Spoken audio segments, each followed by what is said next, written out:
അതുകൊണ്ട് നമ്മുടെ നാവ്, നമ്മൾ പറയുന്ന വാക്കുകൾ ശരിക്കും ശ്രദ്ധിച്ചോളി. ജറാഹാത്തുസ് സിനാനി ലഹൽ തിയാമു വലാ യൽതാമു മാ ജറഹൽ ലിസാനു.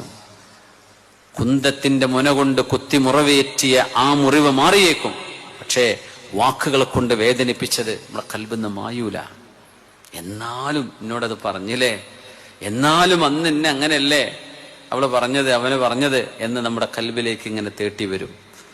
സ്വാഭാവികമാണ്. അതൊക്കെ പുറത്തു കൊടുക്കാവുന്ന ഒരു വിശാല മനസ്കത മുഅ്മിനിന് വേണമെന്നാണ്.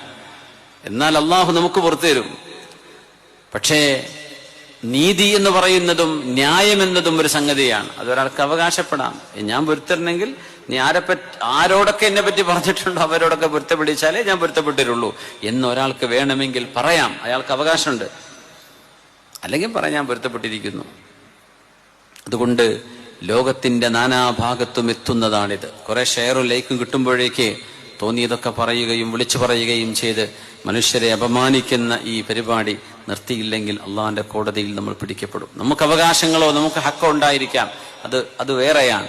പക്ഷേ ഒരാളിനെ, ഒരു മനുഷ്യനെ അപമാനിക്കുന്നത് ഗുരുതരമായ തെറ്റാണെന്ന് പുണ്യ നബി സല്ലല്ലാഹു അലൈഹി വസല്ലം